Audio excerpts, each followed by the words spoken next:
नमस्कार दोस्तों, जय श्री राम, ओम श्री गणेशाय नमः। स्वागत है आप सभी का हमारे YouTube चैनल में। दोस्तों, आज की वीडियो में आप लोग प्रतिदिन करने वाली पूजा के बारे में जानेंगे, जो जानने के लिए लोग बहुत ही उत्सुक रहते हैं। आइए वीडियो को शुरू करते हैं। बिना कोई देरी किए हुए तो वीडियो अगर अच्छी लगे तो लाइक शेयर कमेंट अवश्य ही कर देना और जानकारी समझ में आए तो सब्सक्राइब भी कर लेना।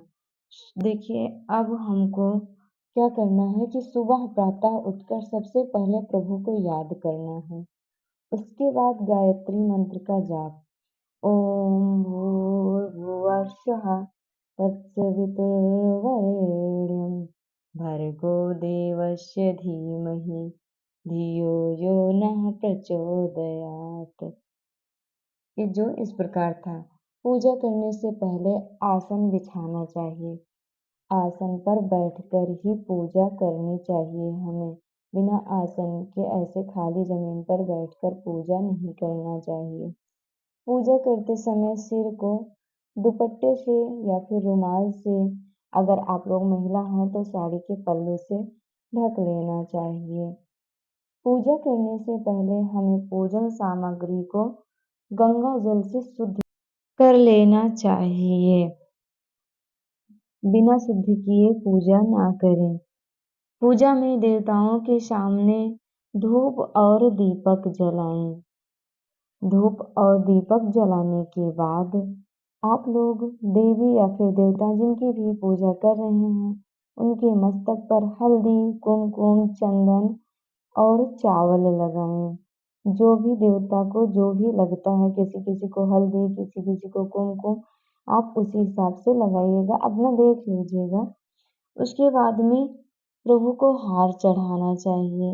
अगर हार नहीं चढ़ा सकते हैं तो आप लोग फूल अवश्य ही चढ़ाएं। उसके बाद पूजा में अनामिका अंगुली से गंध लगाएं। पूजा करने के बाद प्रसाद या नैवेद्य चढ़ाएं, जिन्हें भोग भी कहा जाता है। जो भी भोग हो सके वही चढ़ाएं। जरूरी नहीं है कि भगवान को यही भोग लगाया जाता। अगर आप एक लौंग या इलायची भी चढ़ा देते हैं या फिर मिश्री भी चढ़ा देते हैं तो भी भगवान प्रसन्न हो जाते हैं। उसके बाद में आरती करना चाहिए। उसके बाद भगवान के सामने बैठकर थोड़ी देर शांति से उनसे अपनी मनोकामना कहनी चाहिए। पूजा स्थल का द्वार जहाँ पर आप लोग पूजा कर रहे हैं वो पूर्व दिशा की ओर होना चाहिए।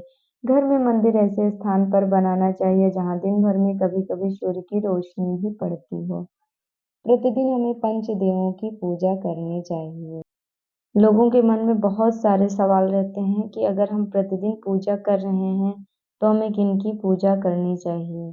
तो देखिए, चाहे कोई भी पूजा कर रहे हो प्रतिदिन या फिर कभी कभी, सर्वप्रथम गणेश जी का, उसके बाद में पंचदेवों की पूजा करनी चाहिए। पूजा की शुरुआत से पहले आसन पर बैठें। इस बात का विशेष ध्यान रखें कि पूजा पर बैठने के लिए अपने ही आसन का इस्तेमाल करना चाहिए, और न ये नहीं कि कोई दूसरा कर रहा है उस पर बैठकर तो आप भी उसी आसन पर बैठकर पूजा करें।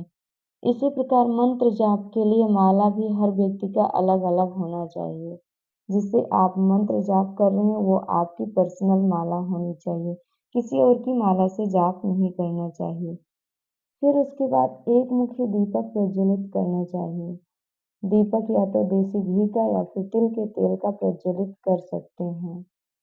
उसके बाद में हमें सर्वप्रथम ईश्वर से प्रार्थना करें कि मन, कर्म, वचन से आपकी पूजा करना चाहता हूँ या चाहती हूँ, ताकि कृपा प्राप्त कर सकें। हे ईश्वर, अपनी कृपा हम पर बनाए रखना।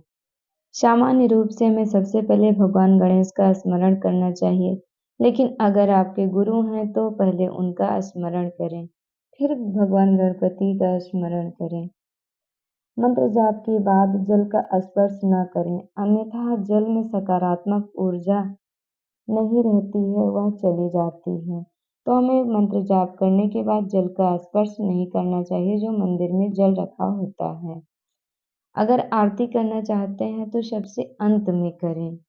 आरती का मतलब पूजा का समापन होता है, इसलिए आप लोग आरती जो है सबसे अंत में करना चाहिए। सब कुछ करने के बाद, पूजा पाठ करने के बाद, फल, मिठाई आदि चढ़ाने के बाद सबसे अंत में हमें आरती ही करना चाहिए। आरती करने से ये पता चलता है कि अब पूजा का समापन हो चुका है। ध्यान रखें कि दैनिक जीवन की पूजा उपासना में भगवान विष्णु की आरती करनी चाहिए। वो कहते हैं कि रोज हम पूजा करें तो हमें रोज किसकी आरती करनी चाहिए, तो हमें पालनहार भगवान विष्णु की आरती रोज की पूजा में करना चाहिए। तो भक्तों ये वीडियो यहीं तक थी। मिलेंगे नेक्स्ट वीडियो में, तब तक के लिए प्रभु का आशीर्वाद आप सभी पर बना रहे, आप लोग स्वस्थ रहें। हमारे साथ बोलिए जय श्री राम।